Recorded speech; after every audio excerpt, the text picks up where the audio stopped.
Hello everyone, तो again मैं आपके साथ शेयर करने वाली हूँ the sword emperor of eternity का नेक्स्ट एपिसोड। तो चलिए हम कहानी की शुरुआत करते हैं। तो एपिसोड की स्टार्टिंग में ही हमें दिखाया जाता है मार्शल सेक्ट का सीन, जहाँ पर वो तीनों पहुंच चुके होते हैं। जैसे ही वो इंपीरियल पैलेस के अंदर आते हैं तो वहाँ पे हम देखते हैं मास्टर लोंग को, जो आते ही जी रुआन को बताते हैं कि उससे मिलने के लिए लिन शाओ फेंग आया हुआ है। ये सुनने के बाद जी रुआन सोचती है कि आखिरकार ये इंसान उससे मिलने के लिए क्यों आया है, क्योंकि वो जानती थी ये इंसान बिल्कुल भी अच्छा नहीं है। वो उससे मिलना तो बिल्कुल भी नहीं चाहती थी, पर वो काफी बड़ी सेक्ट से बिलोंग करता है और इतनी इंपीरियल फैमिली होने की वजह से जियाओ रुआन को मानना ही पड़ता है। जियाओ रुआन कहती है कि ठीक है, वो लिन शाओ फेंग से मिलने के लिए जाएगी, बट उससे पहले आपको मेरी बहन शीशी और युआन के लिए कमरों को तैयार करना होगा। तभी हम देखते हैं शीशी आगे आती है और वो कहती है, शीजे मैं भी आपके साथ चलना चाहती हूँ, क्योंकि मैंने सुना है वो इंसान बिल्कुल भी अच्छा नहीं है। इसके बाद हम युआन को देखते हैं, युआन भी आगे आता है और वो भी कहता है कि वो भी साथ चलना चाहता है। ये सुनने के बाद हम देखते हैं मास्टर लोंग को, जो कि कहता है तुम जाना चाहते हो, बट तुम तो उनके सामने जाने के क्वालिफाइड भी नहीं हो,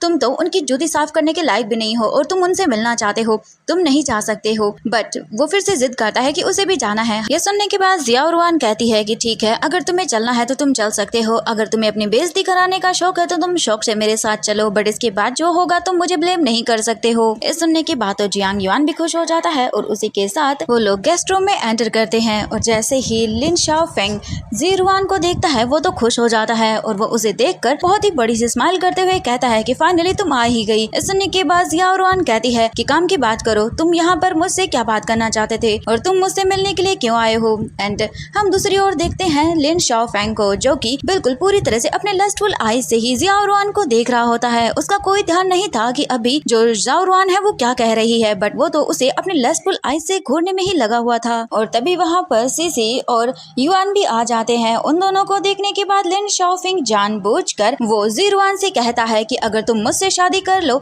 तो मैं तुम्हें कल्टीवेशन वर्ल्ड के अंदर बहुत ही ज्यादा ऊपर तक पहुंचा सकता हूं, तुम मेरी वजह से पीक पर जा सकती हो, तुम मुझसे शादी कर लो, मैं तुम्हें बहुत ही अच्छे से ट्रीट करूंगा। और ये सुनने के बाद युआन को भी गुस्सा आता है और ये जानबूझकर लिन शाओ फेंग कर रहा था, क्योंकि उसे पता था ये दोनों इंगेज हैं एक दूसरे से। ये सुनने के बाद जियाओ रुआन को भी बहुत ही ज्यादा गुस्सा आता है और वो लिन शाओ फेंग को देखते हुए कहती है कि तुम्हें अपनी हद नहीं भूलनी चाहिए, तुम भी इंपीरियल फैमिली से बिलोंग करते हो, पर तुम्हें भी अपने लिमिट में रहना चाहिए। मैं इस स्टार पैलेस की मास्टर हूँ और तुम इस तरह से बदतमीजी से मुझसे बात नहीं कर सकते हो, अपनी औकात में रहना। ये सुनने के बाद लिन शाओ फेंग कहता है कि ओह तुम तो बहुत ही ज्यादा गुस्सा कर रही हो, तुम्हें गुस्सा नहीं करना चाहिए, उल्टा मैं तो तुम्हें इस अरेंज मैरिज से आजाद कर रहा हूँ, मेरी वजह से तुम इस लूजर से आसानी से छुटकारा पा सकती हो, तो तुम्हें मेरी बन जाना चाहिए और उसके बाद तुम्हें इस अरेंज मैरिज से पूरी तरह से छुटकारा मिल जाएगा। ये सब सुनने के बाद युआन का भी बहुत ही ज्यादा गुस्सा आता है, बट वो अपने आप को कंट्रोल करता है, क्योंकि वो पहले ही दिन यहाँ पे एक बहुत बड़ा सा तमाशा क्रिएट नहीं करना चाहता था, इसलिए वो अपने आप को कैसे तैसे करके शांत करता है। बट हम सीसी को देखते हैं, सीसी तो बहुत ही ज्यादा भड़क जाती है और वो उसे कहती है कि उसे उसके ब्रदर इन लॉ और उसकी एल्डर सिस्टर के बीच में नहीं पड़ना चाहिए, वो उन दोनों का मामला है, तो तुम बीच में मत बोलो, ये तुम्हारे लिए बिल्कुल भी सही नहीं होगा, तुम हमारी फैमिली के अंदर टांग अड़ाना बंद करो, अपनी चोंच को बंद रख लो। एंड ये सुनने के बाद लिन शाओ फेंग तो हंसते हुए बोलता है कि ओ मुझे तो समझ नहीं आ रहा है कि तुम इस लूजर को अपना ब्रदर इन लॉ कैसे बोल सकती हो, ये तो अपनी ब्लड लाइन को भी खो चुका है, ये तो उसे भी एक्टिवेट नहीं कर सकता है, ये बस एक वेस्ट मटेरियल है, उससे बढ़कर कुछ भी नहीं है। जियाओ रुआन के लिए मैं बिल्कुल परफेक्ट हूँ उससे शादी करने के लिए, ये तो उसके साथ शादी करने के लिए क्वालिफाइड भी नहीं है, तो तुम्हें बहुत सोच समझ कर फैसला लेना चाहिए। वैसे मैं सोच रहा हूँ क्यों ना मैं एक कुत्ता पाल लूँ, वैसे भी तुम तो कुत्ते के ही बराबर हो, अगर तुम इंटरेस्टेड हो तो मैं तुम्हें पाल सकता हूँ, तुम्हें 2 वक्त की खाने की रोटी मिल जाएगी और तुम्हारे लिए तो यही काफी है, क्योंकि तुम बिल्कुल वेस्ट हो और कुछ भी नहीं हो। एंड ये सब सुनने के बाद हम देखते हैं जियांग युआन को, उसे बहुत ही ज्यादा गुस्सा आ रहा होता है, बट वो अपने गुस्से को कैसे भी करके कंट्रोल करता है और वो अपनी पावर्स का यूज करके लिन शाओ फेंग को अच्छे से चेक करता है और उसे चेक करने के बाद वो उसे देखते हुए बोलता है कि तुम्हें पता नहीं मेरी इतनी चिंता क्यों हो रही है, मुझे लगता है कि तुम्हें मेरी चिंता को छोड़कर अपने बारे में सोचना चाहिए, क्योंकि तुम तो बहुत ही जल्दी मरने वाले हो। एंड ये सुनने के बाद तो लिन शाओ फेंग को गुस्सा आता है और वो लिन शाओ फेंग गुस्से में युआन को देखते हुए कहता है कि तुम्हारी इतनी हिम्मत कि तुम मुझे कर्ज करो, जबकि मैं तुम्हारे तुम्हारे जैसे इंसानों को एक ही पल में अपने चुटकी से मसल सकता हूँ और तुम इतनी बकवास कर रहे हो। ये तो बहुत ही ज्यादा मेरी मेहरबानी समझो कि मैं तुम्हें यहाँ पर खड़े होने के लिए अलाउ कर रहा हूँ, वरना अब तक तो तुम्हारी गर्दन ही टूट जाती। न सब सुनने के बाद भी युवान उसकी बातों को पूरी तरह से इग्नोर करता है और उसके बाद कहता है कि हाल ही में तुम्हारे साथ कुछ अलग हो रहा है। तुम्हारी फोरहेड पर भी कुछ अलग अलग ब्लैक डॉट्स नजर आते हैं और तुम रातों को सो नहीं पाते हो। अगर सो भी जाते हो तो तुम्हें रातों को बुरे सपने आते हैं। क्या तुम्हारे साथ ऐसा नहीं हो रहा है? अपनी इतनी सारी बेइज्जती सुनने के बाद लिन शाओफेंग को बहुत ही ज्यादा गुस्सा आता है और वो गुस्से में कहता है कि तुम मुझे कर्ज करने के बारे में कैसे सोच सकते हो? तुम झूठे हो, मेरे साथ तो ऐसा कुछ भी नहीं हो रहा है और तुम इतनी बकवास कर चुके हो तो मैं तुम्हें इसके लिए पनिशमेंट दूंगा। और ये बोलकर तुरंत ही लिन शाओफेंग अपनी एनिमल बीस्ट फॉर्म में आता है और वो तुरंत ही युआन पर अटैक करने वाला था, बट बीच में ज़ियोरुआन आ जाती है और वो उसकी अटैक को डॉज करते हुए कहती है कि अपनी हद में रहो, ये मेरा पैलेस है तो तुम यहाँ पर ये सब बकवास बातें नहीं कर सकते हो और न ही तुम यहाँ पे फाइटिंग कर सकते हो, तो अपने आप को हद में रखो और ये बकवास चीजें करना बंद करो यहाँ पर। ये सुनने के तुरंत ही बाद लिन शाओफेंग को गुस्सा आता है और वो कहता है कि ये बेवकूफ इंसान मुझे शराब दे रहा है और मैं अपनी बेइज्जती बर्दाश्त नहीं कर सकता हूँ। मैं लिन फैमिली से आता हूँ जो इंपीरियर फैमिली है और ये मेरे ऊपर कर्ज लगा रहा है और तुम यहाँ पर ऐसे खड़ी होकर देख रही हो। ये सुनने के बाद हम देखते हैं युआन को। युआन आगे आता है और उसे देखते हुए कहता है कि तुमने कुछ टाइम पहले ही एक इंसान को मारा था और उस इंसान ने मरने से पहले तुम्हें कर्ज दिया था और ये तुम्हारी बॉडी पर जो अभी साइड इफेक्ट हो रहे हैं ये उसी कर्ज की वजह से हो रहे हैं। ये सब सुनने के बाद लिन शाओफेंग शॉक रह जाता है कि आखिरकार युआन को कैसे पता कि वो लोगों को मारता है। और ये सब देखने के बाद युआन आगे बढ़ता है और लिन शाओफेंग तो बैक पीछे की ओर जाने लगता है और वो बहुत ही बुरी तरह से डर चुका होता है। इसके बाद युआन बोलता है कि तुम्हारे साथ अभी जो हो रहा है वो उसी के साइड इफेक्ट हैं। तुम्हारी बॉडी के ऊपर कस्ट भी सोल ने पूरी तरह से अपना कब्जा कर लिया है और धीरे धीरे करके तुम्हारी बॉडी को भी वो नष्ट कर देंगे और तुम बहुत ही जल्दी मरने वाले हो। तो मेरी बातों को अच्छे से सुनो और बकवास करना बंद करो। ये सुनने के बाद लिन शाओफेंग अपने आप को फिर से संभालते हुए कहता है कि ऐसा कुछ नहीं है, मैं बिल्कुल ठीक हूँ। ये सुनने के बाद युआन कहता है कि मैं कोई बकवास नहीं कर रहा हूँ, तुम्हारे साइड इफेक्ट को देखने के बाद ही मैं बता सकता हूँ कि तुम्हें कर्स बीस्ट सोल ने पूरी तरह से पोजेस कर लिया है और वो धीरे धीरे करके तुम्हारी स्पिरिचुअल एनर्जी को भी नष्ट कर देगा और जल्द ही तुम्हारी डेथ हो जाएगी। और मैं तुम्हारे साइड इफेक्ट बता सकता हूँ, तुम्हारा फोरहेड अब धीरे धीरे करके ब्लैक हो रहा है। इसका मतलब है कि तुम बहुत जल्द ही मरने वाले हो। तुम्हें तो कोई भी इमोर्टल और तुम्हें कोई भी गॉडेस बचा नहीं सकती है। ये कर्स इतना पावरफुल है। ये सब सुनने के बाद तो लिन शाओफेंग के पसीने छूटने लगते हैं और वो बहुत ही ज्यादा गुस्सा और पैनिक एक साथ हो जाता है। वो कहता है कि तुम बकवास कर रहे हो, ऐसा कुछ भी नहीं है। एंड वहीं हम देखते हैं सीसी को और ज़ियाओरुआन को जो कि लिन शाओफेंग की यह हालत देखकर बहुत ही ज्यादा हंसने भी लगती हैं क्योंकि उनकी हंसी छूट रही थी। ये इंसान इतनी बुरी तरह से डर चुका था। वहीं युआन भी लिन शाओफेंग का इतना डरा हुआ चेहरा देखने के बाद वो लिन शाओफेंग के पास आता है और वो उसे देखने के बाद कहता है, अगर मैं बकवास कर रहा हूँ तो तुम अपनी स्पिरिचुअल एनर्जी को एक बार प्रेस करके देखो, अपनी चेस्ट के ऊपर हाथ रखो और वहां पर अपने प्रेशर पॉइंट्स को प्रेस करो, तुम्हें पता चल जाएगा कि मैं झूठ बोल रहा हूँ या नहीं। ये सब सुनने के बाद तो लिन शाओफेंग के भी हाथ कांपने लगते हैं और वो बोलता है कि ठीक है मैं करता हूँ। और जैसे ही वो अपने स्पिरिचुअल एनर्जी के प्रेशर पॉइंट को प्रेस करता है उसके चेस्ट में एक भयानक दर्द होता है। एंड इसके बाद तो लिन शाओफेंग पूरी तरह से शॉक रह जाता है और अब जाकर लिन शाओफेंग को यकीन हो जाता है कि वाकई ही उसे एक कर्स बीस्ट सोल ने पूरी तरह से पजेस कर लिया है और वो जल्दी मरने वाला है। इसके बाद युआन उसके पास आता है और उसके शोल्डर पर हाथ रखकर कहता है कि डरो मत, बस घर जाओ और घर जाकर बस अपने आप के मौत का इंतजार करो क्योंकि जल्दी तुम मरने वाले हो। घर बैठकर इंतजार करो कि तुम्हारी मौत कब तुम्हारे सामने आती है। एंड ये सुनने के बाद लिन शाओफेंग एक बार फिर से गुस्सा होता है और वो अपनी रेपुटेशन को प्रोटेक्ट करते हुए कहता है कि बकवास करना बंद करो, मैं बिल्कुल ठीक हूँ। इस बार तो मैं तुम्हें शाओरुआन की वजह से छोड़ रहा हूँ। अगर अगली बार तुम मुझे कहीं पर भी नजर आए तो मैं जिंदा नहीं छोड़ूंगा, तुम्हारी खाल उधेड़ डालूंगा और उसके बाद तुम्हें मैं मार डालूंगा। एंड ये सब चीजें सुनने के बाद जो हमारा युआन था उसे तो बहुत ही हंसी आ रही थी कि ये इंसान कितना ज्यादा अकड़ू है।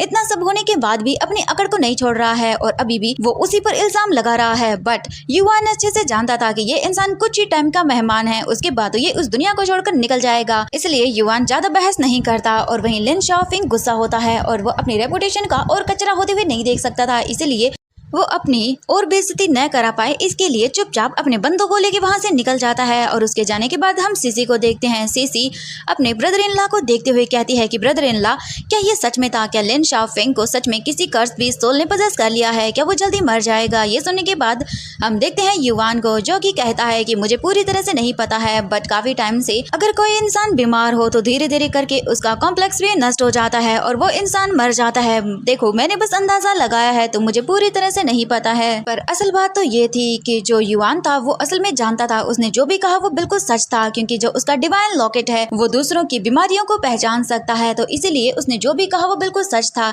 बट वो अपनी इस चीज को सीक्रेट रखना चाहता था। वो अपने इस राज को नहीं बताना चाहता था कि वो दूसरों की इलनेस को जान सकता है। इसीलिए वो सीसी से कहता है कि उसने बस मजाक किया, क्योंकि उसे पता है कि ये इंसान कितना ज्यादा खराब है, वो लोगों को भी मुझे परेशान करता है, तो आज बस मैंने उसे परेशान कर दिया। और वहीं यहाँ से सीन कट करके हमें लिन शाओफेंग का दिखाया जाता है, जो अपनी गार्ड से कहता है कि जाओ इंपीरियल हीलर को बुलाकर लेकर आओ और मुझे उससे जांच करवानी है और मैं जल्दी ठीक हो जाऊंगा, और ठीक हो जाने के बाद मैं इस युवान की तो खालू दे डालूंगा। इसकी हिम्मत कैसे हुई मुझे कर्स करने की। और यहाँ से सीन कट करके हमें वापस से इंपीरियल पैलेस का सीन दिखाया जाता है, जहाँ पर ज़ीरुआन तो बहुत ही ज्यादा युवान की इस एबिलिटी को देखने के बाद इम्प्रेस हो चुकी थी, बट वो उसे ये बात नहीं कहती। बस वो उसे इतना कहती है कि तुम्हें अपनी और भी ज्यादा कल्टीवेशन पर ध्यान देना चाहिए, ताकि तुम आगे से ऐसी किसी भी मुसीबत में ना पड़ जाओ।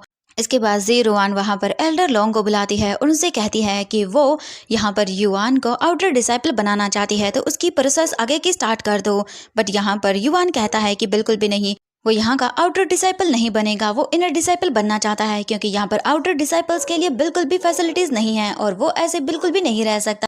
वो इनर डिसाइपल ही बनना चाहता है, क्योंकि अगर वो आउटर डिसाइपल बना तो उसके बाद ज़्यादा फैसिलिटीज नहीं होंगी और वो अच्छे से सोर्स का यूज नहीं कर पाएगा और न ही वो अपनी कल्टीवेशन लेवल को बढ़ा पाएगा। इसलिए वो इनर डिसाइपल बनना चाहता था। बट ये सुनने के बाद ज़ियाओरुआन कहती है कि तुम्हें मैं आउटर डिसाइपल भी इसलिए बना रही हूँ क्योंकि तुमने मेरी बहन सीसी की जान बचाई है, तुम्हें तो खुश होना चाहिए इतने में ही, और तुम इससे बिल्कुल भी ना खुश हो। ये सुनने के बाद युवान कहता है कि मुझे अब पूरी तरह से यहाँ का इनर डिसाइपल बनना है, क्योंकि मैं अपनी ब्लड लाइन को रिस्टोर कर चुका हूँ, तो अब मैं पूरी तरह से क्वालिफाइड हूँ। बट ये सुनने के बाद ज़ियाओरुआन कहती है कि अगर तुम्हें इनर डिसाइपल बनना है तो तुम्हें एक एग्जाम को क्लियर करना होगा। पर मैं तुम्हें पहले ही बता देती हूँ, ये एग्जाम बहुत ही ज्यादा डिफिकल्ट होने वाला है। भले ही मैं इस सेक्ट की मास्टर हूँ, बट मैं तुम्हारी इसमें कोई मदद नहीं कर सकती हूँ। अगर तुम्हारे दिमाग में कोई भी फालतू का आइडिया आ रहा है तो उसे निकाल देना, क्योंकि मैं तुम्हारी कोई मदद नहीं करने वाली हूँ। तुम्हें सब कुछ अपनी एबिलिटीज के बल पर ही हासिल करना होगा। तो ये सब फालतू की बातें निकाल दो अपने माइंड से कि तुम इनर डिसाइपल बन सकती हो। ये सुनने के बाद युवान कहता है कि वो तैयार है। इसके बाद ज़ियाओरुआन भी कहती है कि ठीक है एल्डर, आप इसे यहाँ से ले जाइए एग्जाम को क्लियर करवाने के लिए। हम देखते हैं एल्डर लोंग को, जो कि ये सब देख रहा होता है, और वो ये सब देखने के बाद अपने मन में सोचता है कि ये इंसान तो पूरी तरह से झूठ बोल रहा है, क्योंकि इसकी ब्लड लाइन तो पूरी तरह से डिस्ट्रॉय हो चुकी है और ये यहाँ पर ये झूठ बोल रहा है। बट मैं इसे अच्छे से सबक सिखाऊंगा, इसके झूठ का मैं इसे पनिशमेंट दूंगा। और इसके बाद तुरंत ही मास्टर लोंग वहाँ से युवान को लेकर चले जाते हैं उसे एग्जाम को क्लियर करवाने के लिए। वही युवान तो खुश था, यहाँ का इनर डिसाइपल बन जाएगा, बट उसे क्या पता कि ये एल्डर लोंग तो उसे बिल्कुल भी पसंद नहीं करता। और वहीं हम सीसी को देखते हैं, सीसी भी युवान के साथ ही जाना चाहती थी, बट उसे शाओरुओ मना कर देती है कि वो युवान के साथ नहीं जा सकती है। ये सुनने के बाद सीसी थोड़ा सैड हो जाती है। इसके बाद शाओरुओ अपनी बहन सीसी से पूछती है कि मुझे ये बताओ, आजकल तुम उसका इतना साथ क्यों दे रही हो, तुम उसके पीछे इतनी क्यों घूम रही हो। ये सुनने के बाद सीसी अपनी बहन को देख के स्माइल करते हुए कहती है कि मैं तो बस ब्रदर इन लॉ की मदद करना चाहती थी। और वैसे मुझे ये बताइए शिजे कि आपने ब्रदर इन लॉ की मदद करना चाहती थी। ये सुनने के बाद शाओरुओ कहती है कि देखो ये इंपीरियल पैलेस है, हमारा घर नहीं है, तो यहाँ पर ऐसी बकवास बातें मत करो। ये सुनने के बाद सीसी अपनी बहन के पास जाकर कहती है कि सीजे, आप तो इस पैलेस की मास्टर हैं, तो आपने ब्रदर इन लॉ की मदद क्यों नहीं की। यहाँ का इनर डिसाइपल बनने में आप मास्टर हैं, तो आप उसे बहुत ही आसानी से यहाँ पर एडमिशन दिला सकती थी। ये सुनने के बाद शाओरुआन कहती है कि मैं यहाँ की मास्टर हूँ, पर मैं उसकी कोई मदद नहीं करूंगी। यहाँ पर तुम्हें नहीं पता कितने सारे लोग हैं जो मेरी इस मास्टर वाली पोजीशन को लेना चाहते हैं। बस वो लोग मेरी एक गलती का इंतजार कर रहे हैं, एक गलती, और वो मुझसे मेरा सब कुछ छीन लेंगे, और मैं ऐसा नहीं चाहती हूँ। इस पोजीशन को हासिल करने के लिए मैंने बहुत सारी मेहनत की है और मैं नहीं चाहती कि किसी की गलती की वजह से मुझसे ये पोजीशन छिन जाए, इसीलिए मैं उसकी कोई मदद नहीं कर सकती हूँ। उसे आगे अपने बल पर ही सब कुछ हासिल करना होगा। मैंने एक बार उसकी मदद कर दी, बट हमेशा मैं उसकी मदद नहीं कर सकती हूँ, उसे आगे का रास्ता खुद ही तय करना होगा। ये सुनने के बाद सीसी कहती है कि बट सिजे, ब्रदर इन लॉ तो बहुत ही काइंड है और उसकी फैमिली भी हमेशा हमारे प्रति काइंड रही है। ये सुनने के बाद शाओरुओ कहती है तो क्या मैं काइंड नहीं थी, मैंने उसकी कितनी मदद की है अब, और उसकी मदद मैं नहीं कर सकती हूँ। मैंने भी यहाँ तक पहुँचने के लिए बहुत सैक्रिफाइस किया है। मेरी शादी लूजर से करवा दी गई थी और उसके बाद तुम्हें नहीं पता मुझे लोगों ने क्या कुछ नहीं कहा। मैं यहाँ तक अपने हार्ड वर्क से पहुंची हूँ और अब मैं नहीं चाहती कि कोई भी इसे हर्ट करे। उसे आगे खुद ही करना होगा जो वो करना चाहता है। उसे अपनी ब्लड लाइन को रिस्टोर कर लिया है तो अब आगे का रास्ता वो खुद तय करे कि उसे आगे क्या करना है। मैं बस उसकी इतनी ही मदद कर सकती थी। मैंने बहुत हार्ड वर्क किया है और उसी के साथ तुम्हें नहीं पता मैंने कितने सारे लोगों के ताने सुने हैं, क्योंकि लोग मुझे हमेशा बोलते थे कि मेरी शादी एक लूजर से हुई है। अब उसे खुद अपने आप को ही साबित करना होगा। और ये बोलकर वो बहुत ही गुस्सा हो जाती है और सीसी अपनी बहन के इतने गुस्से को देखकर थोड़ी डर जाती है। इसके बाद शाओरू अपने आप को कंट्रोल करती है और वो अपनी बहन को देख के कहती है कि हम इसके बारे में बाद में बात करेंगे जब युआन का यहाँ पर एडमिशन हो जाएगा। और उसके बाद मैं तुम्हें कल से प्रैक्टिस करवाना चाहती हूँ कल्टीवेशन को, क्योंकि मैं चाहती हूँ तुम भी स्ट्रॉन्ग बनो और इसके बाद तुम अपने आप को खुद ही प्रोटेक्ट कर पाओगी। वहीं दूसरी ओर हम देखते हैं एल्डर लोंग को, जो कि युआन के साथ उसी एग्जाम हॉल में पहुंच चुका था। इसके बाद मास्टर लोंग युआन को वो ट्रैप दिखाते हुए कहता है कि ये इल्यूजन फॉर्मेशन है, तुम्हें इसे ही क्लियर करना होगा। इसके बाद ही मैं तुम्हें यहाँ का इनर डिसाइपल बनने की आगे की परीक्षा के लिए क्वालिफाइड समझूंगा। ये सुनने के बाद युआन भी समझ जाता है कि ये एक ट्रैप है। इल्यूजन फॉर्मेशन के अंदर बहुत सारे ट्रैप ऐसे छुपे हुए हैं, ये आसान नहीं होगा पार करना। बट फिर युआन सोचता है कि नहीं, वो ऐसे आसानी से हार नहीं मान सकता है। अगर उसे यहाँ का इनर डिसाइपल बनना है तो उसे ये क्लियर करना ही होगा। इसके बाद युआन अपने डिवाइन लॉकेट से अपनी पावर को यूज करता है और वो फिर अपने मास्टर से माइंड लिंक के थ्रू बात करते हुए उनसे कहता है कि मास्टर क्या वो उसकी मदद कर सकते हैं इस ट्रैप को पार करने में, क्योंकि अगर उसने इस ट्रैप को पार कर लिया तो वो वहाँ का इनर डिसाइपल बन जाएगा और उसके बाद उनके पास बहुत सारे सोर्सेज होंगे जो यहाँ पर वो यूज कर सकते हैं। इसके बाद गॉडेस जियांग भी इन सारी चीजों को सुनने के बाद वो उस इल्यूजन फॉर्मेशन को देखती है और उसे चेक करने के बाद कहती है कि तुम इसे आसानी से क्रॉस कर लोगे और अगर तुम्हें कहीं पर भी मुश्किल हुई तो मैं तुम्हारी मदद करूंगी, बस तुम एक बार इसके अंदर एंटर कर जाओ। इसके बाद युआन भी उसी फॉर्मेशन के अंदर एंटर करता है और एंटर करने के बाद वो चारों तरफ देखता है। उसे चारों तरफ वहाँ पर बहुत सारे वोल्केनोज नजर आते हैं जो कि धीरे धीरे करके ब्लास्ट हो रहे थे और युआन इन सब चीजों को इग्नोर करके बस आगे बढ़ने लगता है। वो आगे बढ़ ही रहा था तभी उसी इल्यूजन ट्रैप में एक ब्लास्ट होता है और उसी के साथ उस पर फायर से अटैक किया जाता है। युआन अपने आप को संभालने की कोशिश करता है बट उसकी बॉडी बहुत ही ज्यादा पेन कर रही होती है। युआन अपने हेड को पकड़ के बहुत ही बुरी तरह से वहाँ पर वाइब्रेट करने लगता है और वो चिल्लाने भी लगता है। उससे ये पेन बर्दाश्त नहीं हो रहा था। बट युआन अपने आप को हैंडल करने की कोशिश करता है। जब उसका पेन और भी ज्यादा बढ़ जाता है तब वो अपने मास्टर से कहता है कि मास्टर मुझसे ये कंट्रोल नहीं हो रहा है। इसके बाद हम गॉडेस को देखते हैं जो युआन से कहती हैं कि अपने आप को कंट्रोल करो, ये बस एक इल्यूजन है और बस तुम्हें भ्रम में डाल रही है, तो तुम अपने माइंड को कंट्रोल करो और तुम इसे आसानी से क्रॉस कर लोगे। इसके बाद युआन भी अपने आप को कंट्रोल करता है। अपने माइंड को स्टेबल करने के बाद युआन आगे बढ़ने लगता है और जैसे जैसे वो आगे बढ़ रहा था तभी अचानक से हम देखते हैं आसमान की ओर जहाँ से फायर सोर्स युआन पर अटैक करती है। बट युआन भी अपनी तलवार का यूज करता है और उसी के साथ वो अपने स्वॉर्ड का यूज करके उन सारे के सारे इल्यूजन को तोड़ देता है और वहां पर फिर से एक ब्लास्ट होता है। फिर इसके बाद युआन आगे बढ़ने लगता है क्योंकि उसे कैसे भी करके इस इल्यूजन को पूरी तरह से डिस्ट्रॉय करना था। वहीं हम बाहर देखते हैं एल्डर लोंग को। जब ये सब वो देखता है तब बहुत ही गुस्सा होता है और सोचता है कि नहीं, इतनी आसानी से ये इस चीज को क्लियर नहीं कर सकता है। और अब मैं भी देखता हूँ कि ये कितना ज्यादा पावरफुल है, देखता हूँ कैसे ये बाहर निकलता है। इसके बाद एल्डर लोंग अपनी पावर्स का यूज करके एक पपेट को उसी सोलमेशन ट्रैप के अंदर भेज देती हैं। एंड वहीं हम युआन को देखते हैं। जब युआन इस पपेट को देखता है तब वो कहता है कि अब ये क्या है। तब उसे गॉडेस बताते हैं कि ये बस एक पपेट है और ये दूसरा इल्यूजन है, तुम्हें डरना नहीं है, जैसे मैं कहती हूँ बिल्कुल वैसा ही करो। इसके बाद युआन बिल्कुल वैसा करता है जैसे कि उसकी मास्टर कहती हैं। इसके बाद युआन अपने डिवाइन लॉकेट के पावर का यूज करता है और एक ही झटके के अंदर उस पपेट को 2 टुकड़ों के अंदर पूरी तरह से मार देता है और उसी के साथ ये ट्रैप पूरी तरह से डिस्ट्रॉय हो जाता है। सोलमेशन ट्रैप के डिस्ट्रॉय होते ही वापस से युआन बाहर आ जाता है और ये देखने के बाद तो एल्डर लोंग बहुत ही गुस्सा करता है और सोचता है कि ऐसा कैसे हो सकता है, ये बाहर कैसे आ सकता है। वहीं पर हम देखते हैं युआन को जो कि कहता है कि एल्डर लोंग, मैंने इस इल्यूजन को पूरी तरह से डिस्ट्रॉय कर दिया है, तो मैं पहली परीक्षा में पास हो चुका हूँ, तो क्या आप मुझे इसके बाद यहाँ का इनर डिसाइपल बनने के लिए जो एग्जाम दिया जाता है तो मैं अब उसको देना चाहता हूँ। ये सुनने के बाद एल्डर लोंग कहता है कि नहीं, तुम इतनी आसानी से इसे क्लियर नहीं कर सकते हो, तुमने जरूर कोई ना कोई तो गलती की होगी। ये सुनने के बाद युआन कहता है कि मैंने कोई गलती नहीं की है और ये छोटी मोटी चीजें मुझे नहीं रोक सकती हैं। इसके बाद मास्टर लोंग कहता है कि मैं जानता हूँ तुम्हारी ब्लड लाइन अभी भी एक्टिवेट नहीं हुई है, तो इसीलिए मैं तुम्हारी मदद करना चाहता हूँ। एक काम करो, मैं तुम्हें एक डिवाइन पावर देता हूँ, उसके बाद तुम ऐसे छोटी मोटी चीजों को बहुत ही आसानी से क्लियर कर लोगे। तुम उस डिवाइन पावर का यूज करके आसानी से यहाँ के इनर डिसाइपल बन जाओगे। इसके बाद एल्डर लॉन्ग उसे एक ग्रीन टाइल सील देते हैं और उसके बाद कहते हैं ये तुम्हारी बहुत ही मदद करे छोटी छोटी चीजों को क्लियर करने में, तो इसीलिए मैं तुम्हें ये दे रहा हूँ। तुम इसकी मदद से बहुत ही आसानी से हर एक चीज को डॉज कर पाओगे। एंड ये देखने के बाद तो युवान अपने मन में सोचता है कि सच में ये उसकी मदद करना चाहते हैं, बट अंदर से वो भी जानता था कि ये बस एक कोई ना कोई ट्रिक होगी जो उसे किसी तरह से मुसीबत में डाल ही देगी। बट फिर भी वो उस स्क्रॉल को एक्सेप्ट करता है और उसे लेकर वहाँ से चला जाता है। एल्डर लॉन्ग तो ये देखकर मन ही मन खुश होता है और सोचता है कि अब मैं भी देखता हूँ तुम यहाँ के इनर डिसाइपल कैसे बनते हो, तुम तो इसके काबिल नहीं हो और तुम ये नहीं कर पाओगे। और इसी सीन के साथ ये एपिसोड आज का यहीं पर एंड होता है। तो मैं आपके साथ फिर मिलूंगी नई एपिसोड के साथ, तब तक हैव अ गुड डे।